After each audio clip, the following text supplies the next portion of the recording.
Assalamualaikum warahmatullahi wabarakatuh. Alhamdulillahirabbil alamin. Assalatu wassalamu ala asyrafil anbiya wal mursalin sayyidina Muhammadin wa ala alihi sahbi ajmain. Amin. Yang terhormat Bapak Rektor Ketua Senat Universitas Malikus Saleh, Pak Herman Fitra, Bapak Sekretaris Daerah Provinsi Aceh, Bapak Bustami, Ketua DPR Aceh, Bapak Saiful Bahri, kemudian Bapak Kasdam Iskandar Moda, Bapak Brigjen TNI Hadi Basuki, kemudian Pak Wakapolda Aceh, Bapak Brigjen Polisi Dr. Andes Samsul Bahri, kemudian Bapak Kepala Kejaksaan Tinggi Aceh, Pak Bakhtiar, kemudian ada Dirjen Bina Adwil Kemdagri Pak Safrizal, dan ditemani juga staf khusus Menteri Dalam Negeri Profesor Mukhlis Hamdi. Kemudian lengkap di sini banyak yang hadir, Forkompimda dari Provinsi Nangro Aceh Darussalam, Kota Lok Sumawe dan Kabupaten Aceh Utara. Ada Rektor ISBI Pak Wildan, ada dan Lanut SIM Kolonel Yoyon Kus Cahyono, ada dan Lanal, ada Pak juga Pak tadi Pak Dr. Imran pejabat wali kota Lok Sumawe, dan penjabat Bupati Aceh Utara Pak Aswardi, Kepala Kejaksaan Negeri, semuanya yang hadir tadi disebutkan dari 23 kabupaten, hampir semua ada wakilnya di sini, dan Rem 12 Kolonel Infanti Rianto, dan Rem 11 Kolonel Kavaleri Abdi Hertantiawan, dan hadirin para dosen, para mahasiswa, para guru besar, dekan, dan seluruhnya yang tidak saya sebut satu persatu. Pertama, saya mengucapkan selamat Dies Natalis atau hari lahir yang ke-54 kepada Universitas Malikul Saleh, yang dulu ini diresmikan sebagai universitas negeri itu ketika saya menjadi Menhan. Saya ikut membahas penegrian 4 universitas baru waktu itu, yang kemudian disetujui hanya ada 4 waktu itu, yaitu Universitas Malikus Saleh, di sini sekarang ini kita berada, lalu Universitas Tirtayasa di Banten, lalu di Ternate sana dibuka Universitas Khairun, lalu di Madura ada Universitas Trunojoyo Madura. Itu penegriannya. Nah, sebelum itu universitas-universitas ini sudah lama ada, bahkan Universitas Malikus Saleh ini sudah ada sejak tahun 1969 ya Pak ya, 69. Tahun 2001 itu menjadi universitas negeri sampai sekarang, dan alhamdulillah berkembang bagus. Saudara, saya ingin mulai dengan satu statement yang kadang-kala mengagetkan. Saudara, Universitas Malikus Saleh ini perguruan tinggi Indonesia sekarang ini sedang dilanda oleh penyakit yang sangat berbahaya, yaitu penyakit korupsi. Kadangkala orang mengatakan, kenapa Pak Menko Polhukam kok selalu bicara di Indonesia banyak korupsi, kok diem aja? Justru tidak diem. Yang saya katakan ini, yang saya tidak diem gitu. Dilanda oleh korupsi. Berapa jumlah koruptor kita, Pak? Ini catatan dari KPK. 87% koruptor di Indonesia itu adalah lulusan perguruan tinggi.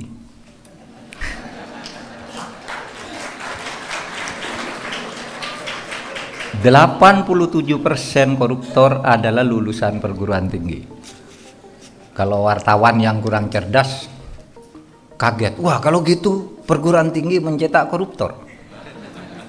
Padahal ini 87% dari koruptor. Berapa jumlah koruptor di Indonesia? 1.200 orang.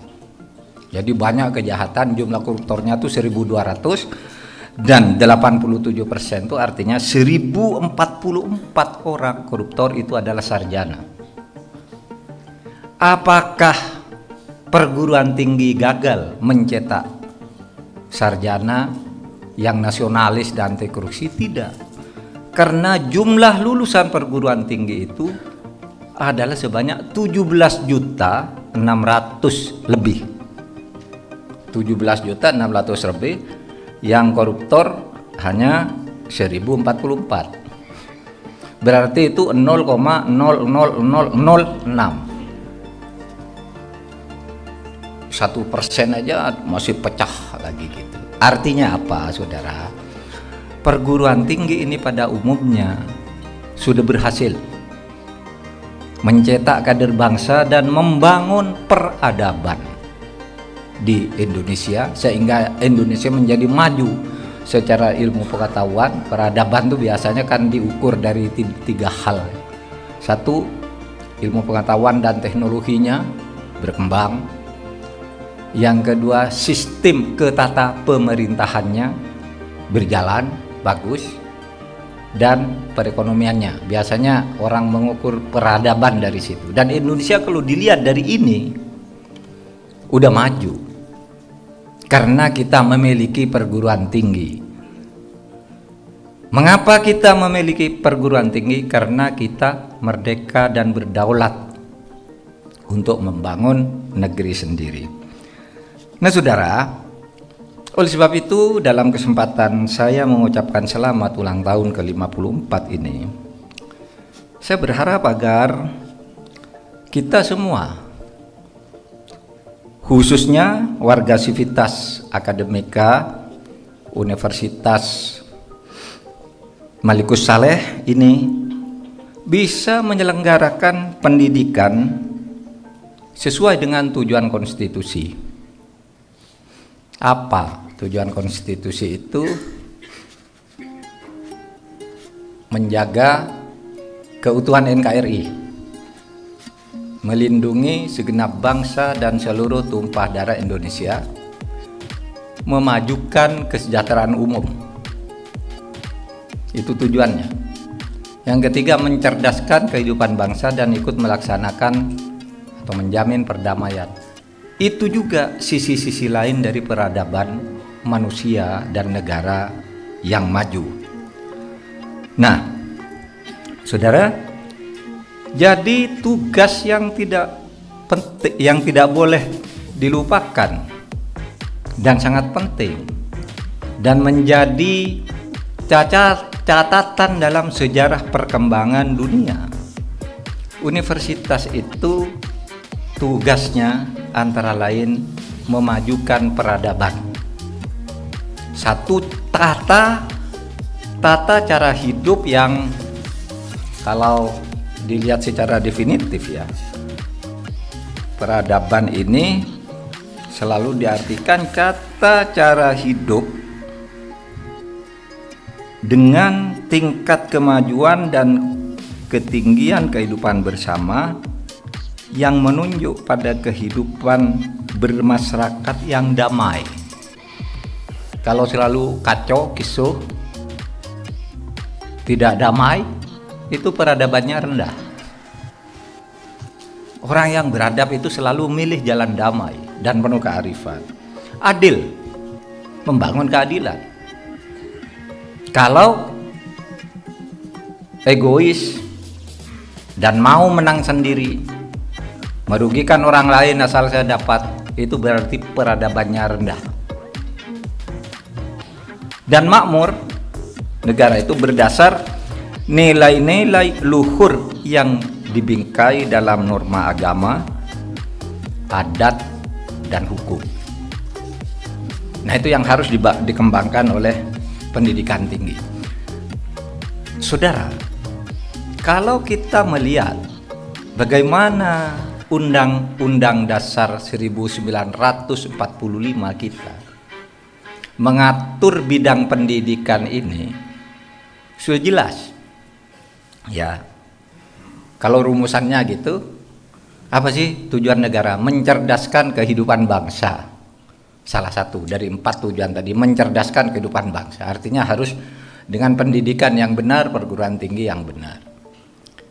Landasannya apa?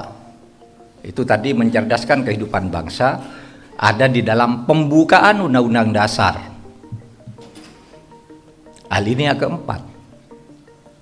Tapi kalau melihat yang lebih teknis lagi, atau malah landasan prinsipnya, pilar-pilarnya untuk mencerdaskan kehidupan bangsa itu pilar-pilarnya apa? Dilihat di dalam pasal 31 Undang-Undang Dasar. Di sana disebutkan bahwa pendidikan itu diselenggarakan untuk, atau pendidikan itu diselenggarakan berdasar iman dan takwa serta akhlak mulia. Nanti dilihat tuh di pasal 30 Undang-Undang Dasar. Yang dikatakan di situ iman, takwa, dan akhlak. Itu namanya imtak. Itu di dalam ayat 3 pasal 31 Undang-Undang Dasar. Di dalam ayat 5 disebutkan pendidikan itu yang didasarkan pada iman takwa tadi diselenggarakan untuk memajukan ilmu pengetahuan dan teknologi. Iptek, imtak, iptek. Nah, istilah ini sudah lama kita dengar. Tapi itu ada di dalam pasal 31 Undang-Undang Dasar. Ini penting, saudara, karena ketika kita melakukan reformasi terjadi perdebatan panjang. Ada yang menghendaki pendidikan itu netral, tidak usah pakai iman dan takwa, itu perjuangannya panjang. Ada yang setuju, ada yang tidak. Para ulama turun tangan, datang, pokoknya harus agama masuk. Itu. Sepihak lain mengatakan pendidikan itu netral, tidak usah dicampuri oleh agama. Apa netral itu? Otak, iptek saja. Tetapi kemudian perjuangan kita di era reformasi itu berhasil mengubah. Pasal 31 itu semula pemerintah memajukan pengajaran nasional. Pemerintah mengajukan sistem pengajaran nasional diubah. Pemerintah memajukan sistem pendidikan nasional. Sistem pendidikan, bukan pengajaran. Kalau dalam bahasa Arab, at-ta'lim itu pengajaran, transfer of knowledge. Tetapi ini diubah menjadi kata pendidikan at-tarbiyah. Kalau dalam agama itu at-tarbiyah, itu pendidikan, bukan hanya ngajari tapi juga mendidik, menguatkan mental. Berdasar apa? Imtak. Lalu keterampilannya iptek. Tidak netral. Oleh sebab itu prinsip-prinsip pengembangan ilmu pengetahuan dan teknologi yang berkeadaban yang bisa digali dari Undang-Undang Dasar 1945 yang tadi, Undang-Undang Dasar 1945 imtak dan iptek itu, maka ada 3 pilar utama yang bisa dikembangkan dari nilai-nilai keagamaan. Pertama, integrasi ilmu dan agama. Bahwa orang berilmu itu tidak menghilangkan posisinya atau jati dirinya, identitasnya sebagai orang beragama. Karena dulu zaman peninggalan Belanda dianggap orang kalau terdidik itu tidak beragama. Yang pintar-pintar tuh tidak ada hubungan agama. Orang beragama tidak bisa pintar. Maka dalam sistem pendidikan kita, agama dan ilmu pengetahuan itu satu. Ada integrasi. Jangan dipisahkan, ini ketentuan ilmu, ini ketentuan agama. Bahkan, saudara sekalian, ilmu pengetahuan di dunia ini itu kan berkembang karena orang ingin melaksanakan ajaran agama secara ilmiah.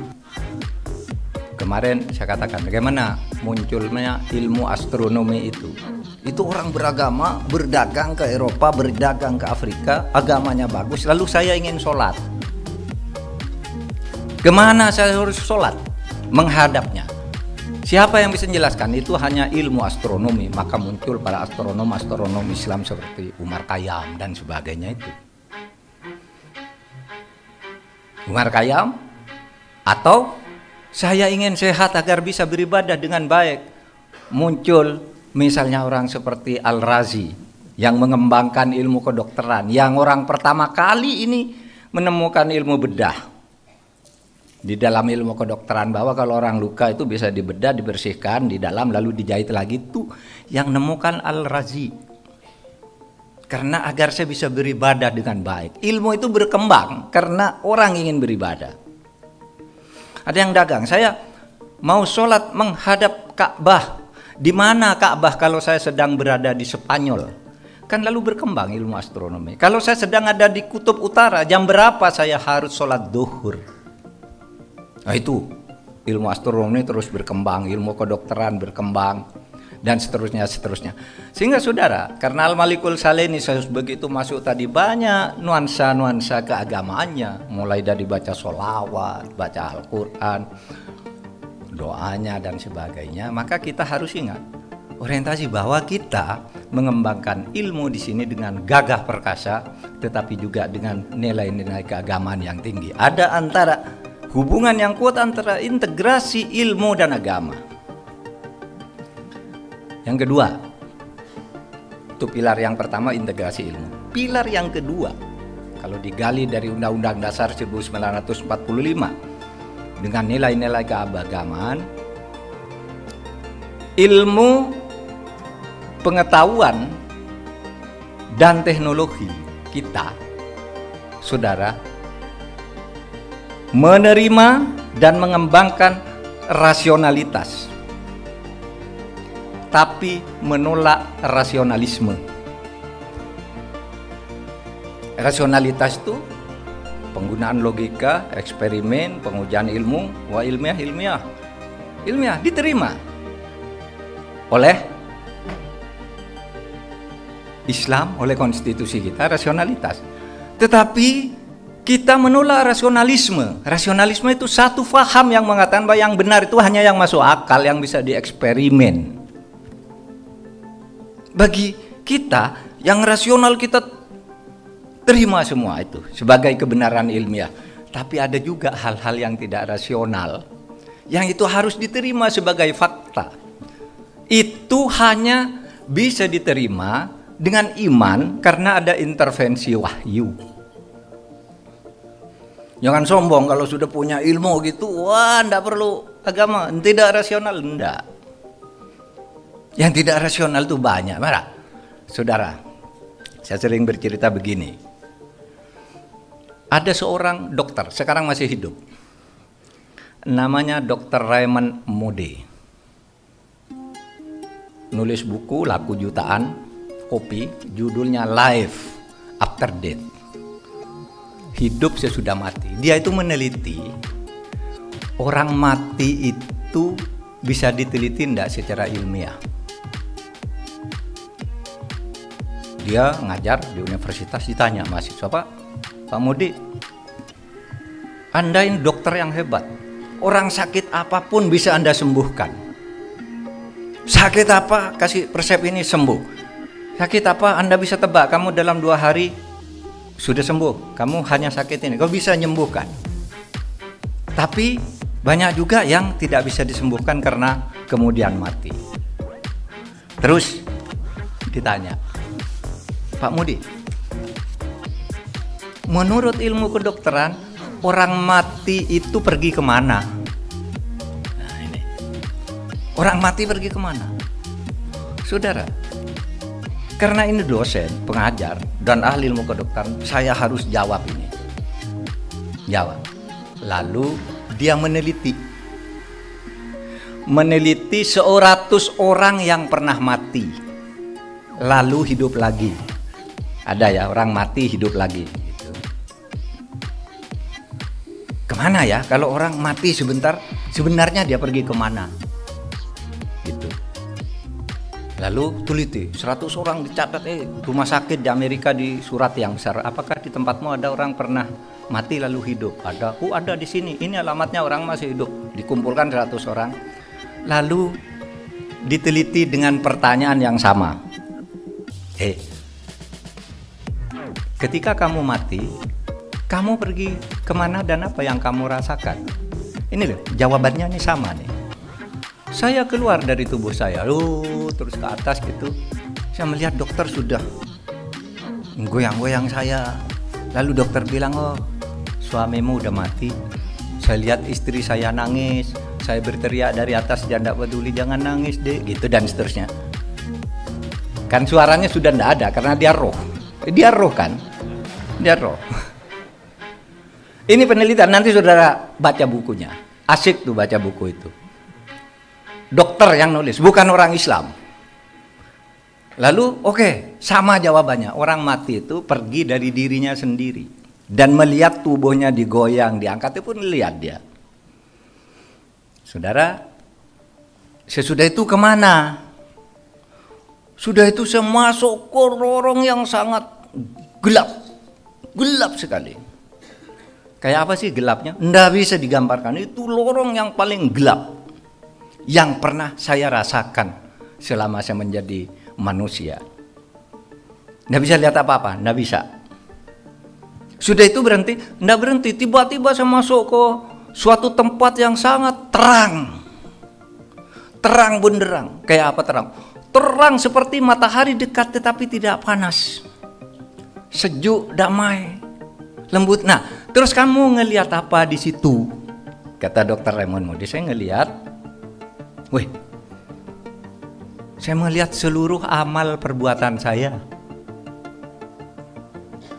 Waktu saya masuk sekolah, waktu saya berkelahi, waktu saya dipukul ayah, waktu saya pacaran, waktu saya nyopet, waktu saya korupsi, waktu apa, dilihat semua di situ. Ada bukunya lah. Ini bukan dongeng, ini nanti saya tunjukkan bukunya. Terus sudah itu, wah, pokoknya di alam terang benderang itu saya bisa melihat semuanya. Saudara, 100 orang pernah mati mengalami hal yang sama. Terus kamu masuk ke atas. Nah, begitu ke atas ada di situ ada tabir, saya tidak bisa masuk. Seakan-akan ada suara, kamu belum waktunya ke sini, ngapain ke sini? Lalu hidup lagi dia. Saudara, ini tidak rasional untuk diterima oleh akal. Tetapi proses pembuktiannya rasional, bahwa yang tidak rasional, ya, proses pembuktian sesuatu yang tidak rasional itu adalah rasional dan ilmiah. Lah buktinya 100 orang ditanya hal yang sama. Kalau di dalam metodologi ilmu penelitian, ya, ini yang dosen-dosen metodologi ini, metodologi penelitian, kalau Anda menanyakan kepada 3 orang yang berbeda jawabannya sama, itu sudah ilmiah, benar. Ini 100. Tidak rasional apa di dalam akal kita, tetapi rasional di dalam perbuktiannya. Itulah sebabnya Islam mengatakan kamu jangan menganut rasionalisme, tetapi jadilah manusia yang rasional. Artinya apa? Di dalam rasionalitas kita itu ada ketidakrasionalan yang harus kita simpan di hati, dan itu kita percaya. Itulah iman, itulah imtak, itulah iman dan takwa itu. Karena iman itu tidak perlu dibuktikan. Kadang-kala kita dikejutkan oleh peristiwa-peristiwa yang luar biasa. Kayak ini temuannya Dr. Mode ini tadi, coba. Oh betul ya. Roh itu tidak bisa dijelaskan karena di Al-Quran itu kan sebut wa yas'alunaka 'anir ruh qulir ruh min amri rabbi. Muhammad, mereka tuh orang-orang tuh umatmu tanya pada roh tuh, nyawa tuh gimana? Bilang itu urusan Tuhan, tidak akan ada yang tahu. Tapi itu fakta bahwa roh itu ada. Nah itu sudah dibuktikan faktanya ada, tapi tidak bisa dikejar secara ilmiah. Ada di mana gitu ya? Roh itu di tubuh kita ada di mana, kita tidak tahu juga. Ya, Bapak ini semua duduk di sini kan karena punya nyawa ya kan? Saya tanya, nyawa Bapak sekarang ada di mana? Tidak tahu. Nanti coba dok mati lalu tanya ke dokter nih, yang jadi dokter sini. Coba periksa nyawanya ada di mana tadi ketika hidup. Nggak tahu juga. Dok, kenapa ini mati? Nggak ada nyawanya. Lihat tadi ada di mana? Waktu duduk di sana itu. Iya kan? Itu rasional. Lalu roh itu tidak bisa dicerna oleh akal kita, tapi fakta bahwa kita punya roh. Orang mati, tiba-tiba orang mati, muda dan seterusnya dan seterusnya. Yang kedua, saudara sekarang bisa tahu apa aja dengan TI atau information technology, teknologi informasi, bisa tahu apa saja. Saudara, kalau kita lihat itu tadi orang mati itu, apa tuh ya? Dia bisa melihat amalnya sendiri. Nggak bisa bilang, Pak saya tidak korupsi. Itu kan bilang gitu ke KPK. Kalau di alam yang jelas tadi nggak bisa. Nggak bisa Pak, dipanggil ke Jakarta. Enggak, saya tidak tahu loh. Nanti kalau di alam tadi, ketika roh kita sampai ke alam yang terang itu, bisa melihat tuh. Iya saya melakukan. Karena apa? Kata Al-Quran itu, al-yauma nakhtimu ala afwahihim wa tukallimuna aydihim wa tashhadu arjuluhum bima kanu yaksibun. Pada hari itu, di saat di tempat itu, nakhtimu ala afwahihim, mulutmu dikunci tapi tanganmu menunjukkan bahwa kamu korupsi. Kamu tanda tangan di bawah meja pelan-pelan. Dilihat tuh. Jadi jangan pakai, kalau mau beriman itu, mau berpancasila yang beragama dan berilmu itu, jangan hanya percaya pada rasio juga. Ada iman. Wa tukallimuna aydihim, tanganmu yang akan bicara, iya itu saya dulu yang nerima. Oh iya itu saya yang nyolek-nyolek. Gitu. Tangannya yang bicara. Wa tasyhadu arjuluhum, kaki juga. Iya saya yang berjalan ke sana tuh untuk ngambil uang di pojokan itu, diletakkan, saya suruh Tuhan sutul. Saya yang berjalan, kata kakinya, ambil gitu. Pengembangan ilmu di universitas ini harus berlandasan pada itu. Satu, kita kembangkan yang sangat rasional, semuanya terima, metodologi ilmu kita terima, tapi sisakan sebagian yang cukup kuat di hati kita bahwa tidak semua yang benar itu harus rasional. Di situ ada iman, ada intervensi wahyu.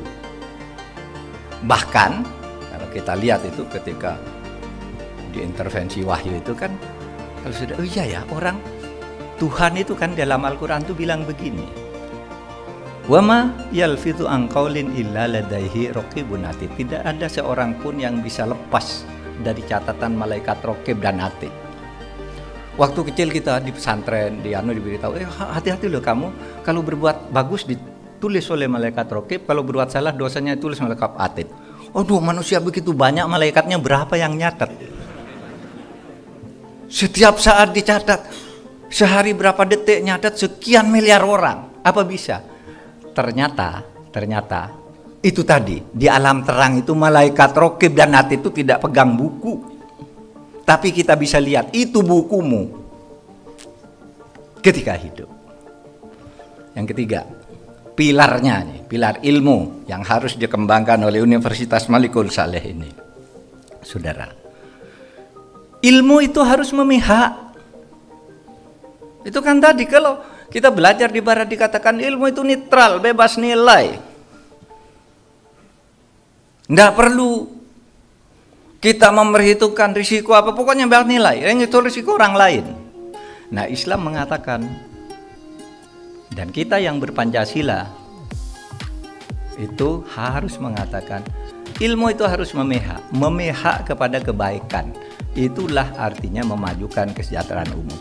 Disitulah kemudian saudara sekalian kita membangun negara kita ini negara yang berperadaban. Banyak tentu segi peradaban. Kalau saya ini kan bicara soal filsafat ilmu. Kalau saya bicara filsafat politik beda lagi, bicara filsafat hukum ada lagi. Tapi ini saya bicara karena di kampus ini. Saya bicara dari filsafat ilmu. Membangun peradaban. Yaitu satu kehidupan yang saling menolong di antara manusia. Percaya kepada Tuhan Yang Maha Esa. Tidak mau sewenang-wenang terhadap orang lain. Maju bersama dengan ilmu pengetahuan, teknologi, ekonomi, dan sebagainya. Itulah peradaban. Nah, saudara sekalian, peradaban yang seperti ini itu dikembangkan oleh universitas-universitas. Saudara tahu, universitas tertua di dunia ini adalah Universitas Islam. Bukan Harvard, Yale, enggak. Yang besar itu, coba kalau saya lihat di sini, ada beberapa universitas.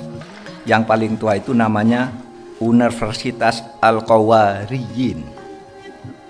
Universitas Al-Qawariyin itu berdiri pada abad ke-8 di Maroko. Sampai sekarang masih ada. Itu yang membangun peradaban tuh. Kemudian yang kedua, Universitas Al-Azhar. Dibangun pada tahun 932 di Kairo. Wah, Universitas Al-Azhar ini hebat.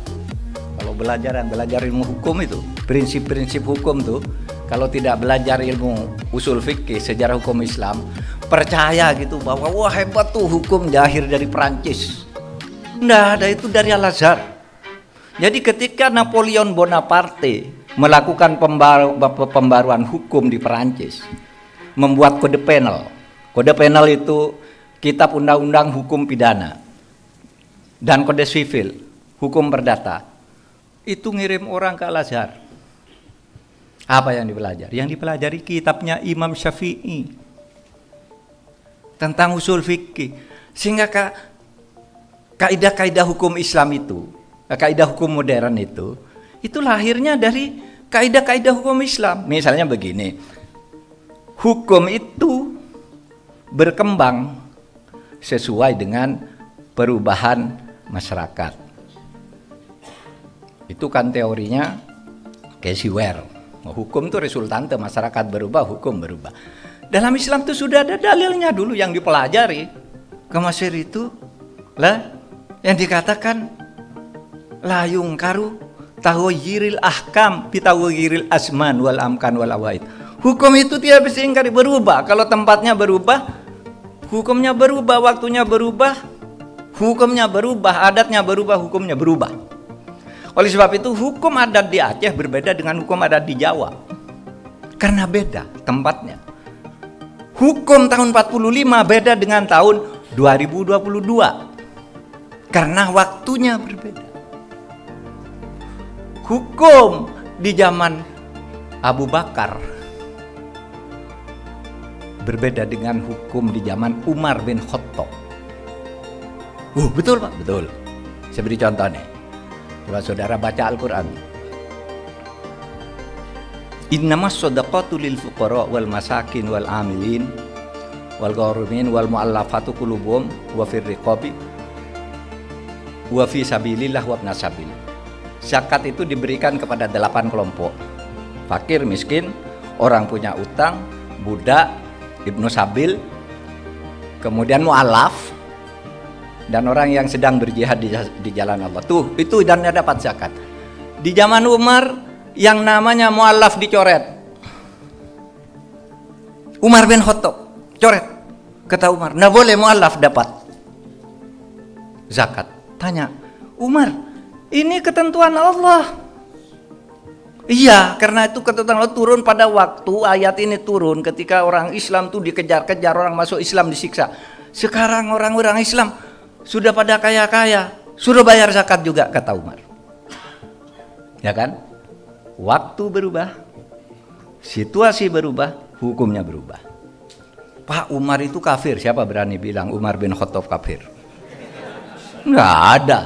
Sudah jelas ada beberapa hadis bahwa Umar itu adalah 1 dari 10 orang yang dijamin masuk surga oleh Allah. Umar melakukan itu, salah enggak? Karena dalil yang kemudian diambil oleh hukum modern itu bahwa hukum berubah kalau situasinya berubah. Itu dulu sudah ada zaman Umar. Dalam hukum selalu didalilkan dalam Qaidah usul fikih oleh Ibnul Qayyim al-Jauzi yang dikatakan la yungkaru taghayyurul ahkam bi taghayyuril asman wal amkan wal awaid. Misalnya lagi asas legalitas. Asas legalitas itu mengatakan orang tidak boleh dihukum sebelum ada peraturan yang melarang bahwa perbuatan itu dilarang. Misalnya orang minum ganja, bikin sambal ganja, itu tidak boleh dihukum karena tidak ada di undang-undang barang siapa membuat sambal ganja dihukum, tidak ada. Itu baru dihukum kalau sudah ada di dalam undang-undang. Nah, di dalam Islam itu ada dalilnya. Wa ma kunna mu'adzibina hatta nab'atsa rasula. Tidak boleh orang dihukum sebelum dia tahu ada salah dari seorang. Itu kan asas legalitas. Yang kemudian jadi bahasa Latin gitu, nullum delictum nulla puna sine previale che punale. Padahal bahasa Arabnya udah ada, wa ma kunna mu'adzibina hatta nab'atsa rasula. Gitu. Misalnya hakim kalau membuat keputusan sudah inkrah harus ditaati. Jangan kalau membuat putusan lalu orang hakimnya tidak adil, tetap putusannya mengikat, hakimnya tangkap, putusannya mengikat. Karena di dalam agama itu ada dalil hukmul hakim yarfa'ul khilaf.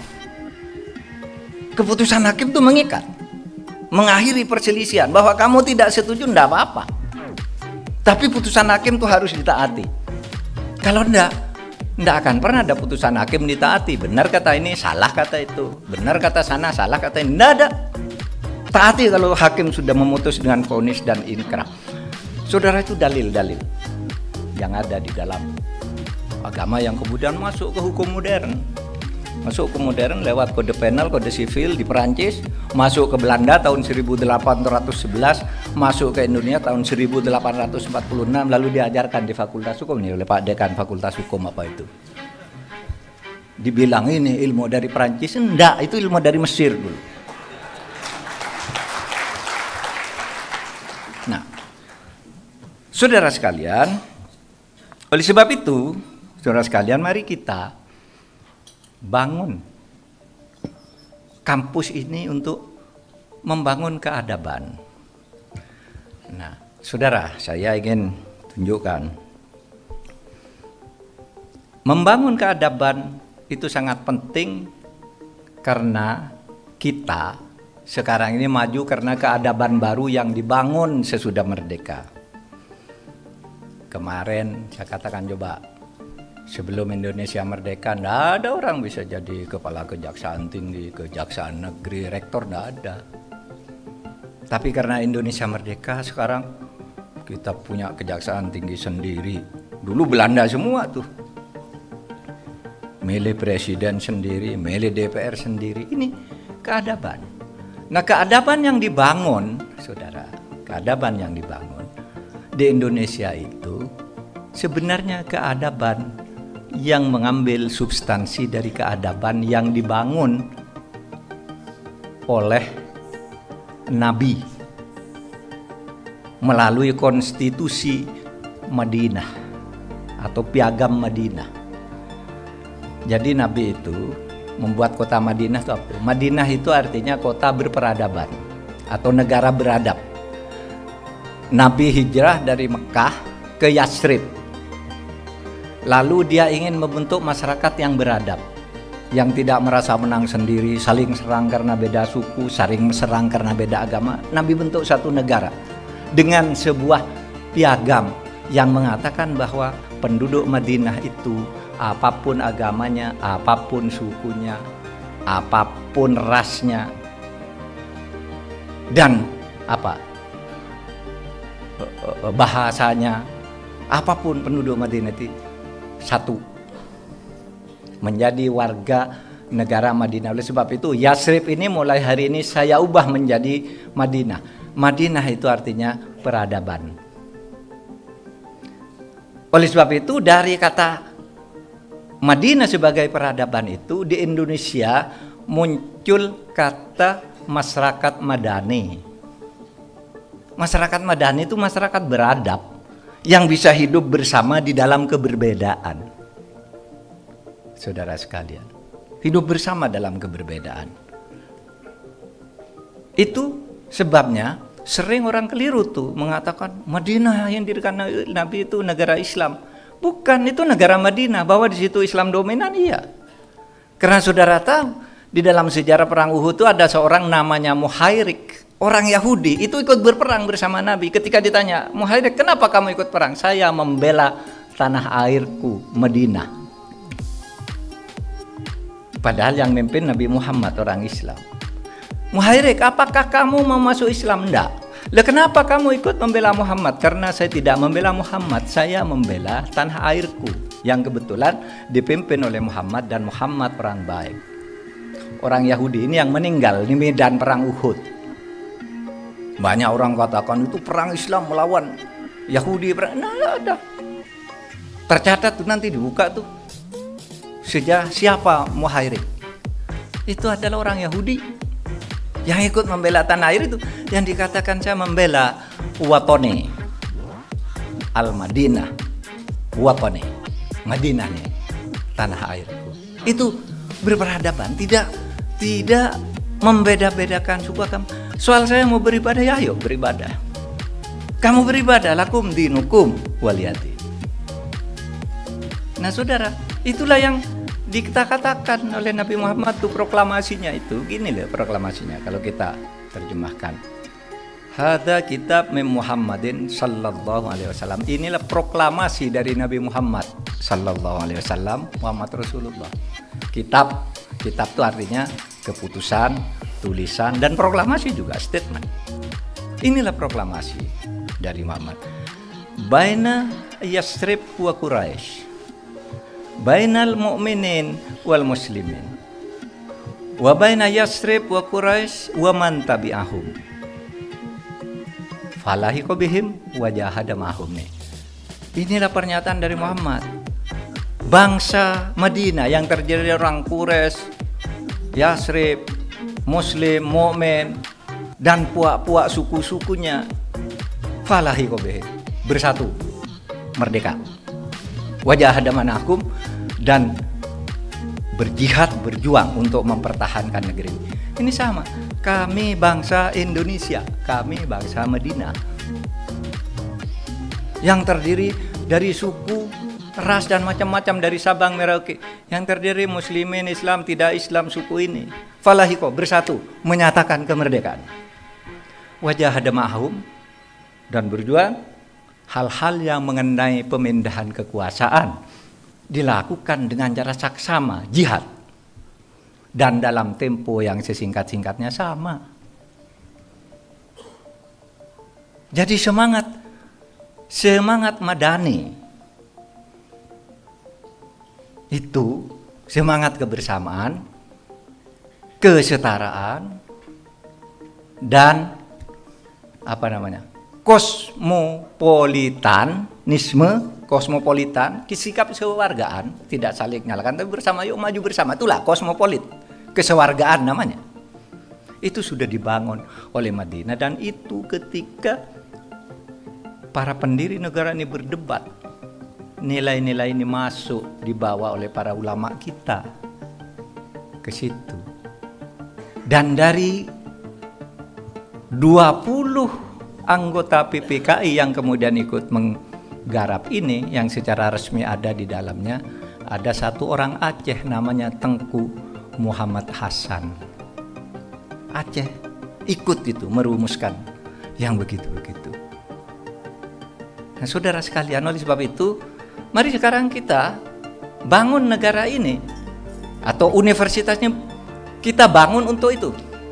Bagaimana membangun peradaban Islami, peradaban Madani, civil civil society. Civil society itu masyarakat beradab, bukan masyarakat sipil dalam arti ini tentara, ini sipil, bukan. Bukan. Kalau kita tuh katakan, oh itu sipil preman, freeman, itu sipil. Kalau itu tentara, bukan. Di situ sipil sebagai terjemahan dari kata civilized. Civilized society, masyarakat yang beradab. Tidak ada hubungannya yang satu tentara, yang satu preman, bukan. Civil society itu ya masyarakat madani namanya. Nah, saudara, oleh sebab itu saya membawa ke kampus ini di dalam rangka orasi ini. Mari kita bangun negara ini sebagai negara milik bersama. Maju bersama masyarakat sipil.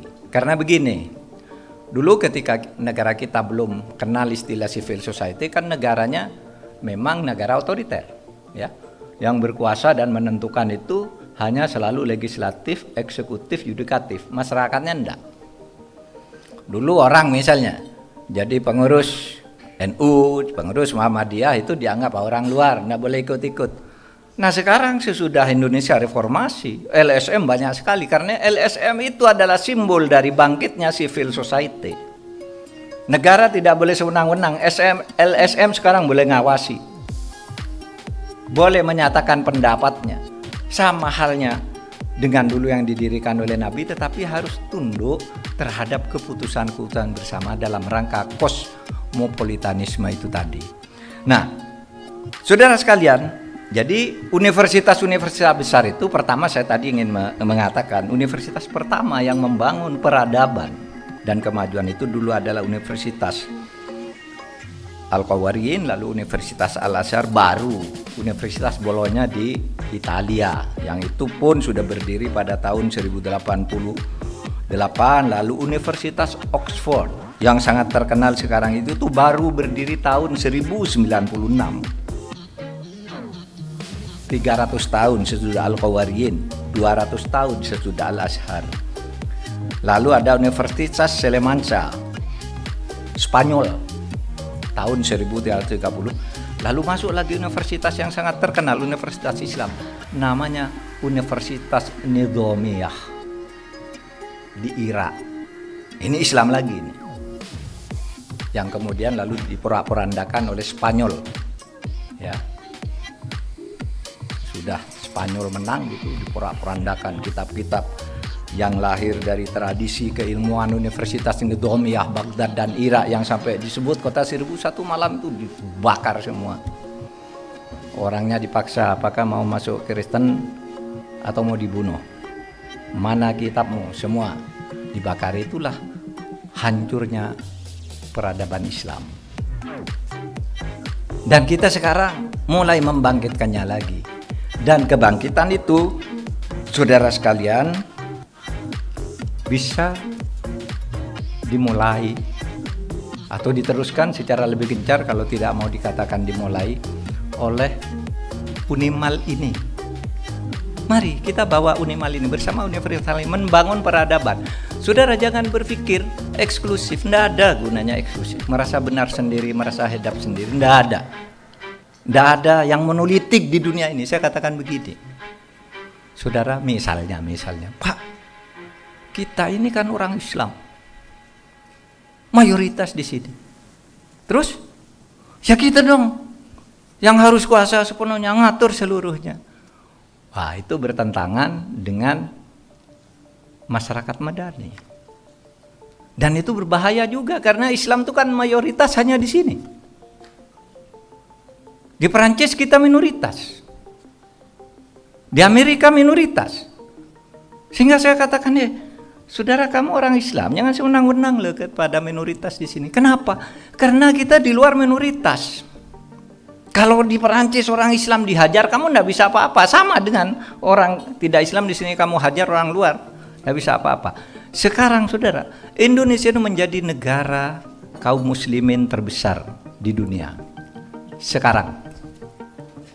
Tapi tahun depan atau tahun berikutnya ia akan menjadi negara kaum muslimin terbesar di dunia, itu adalah India.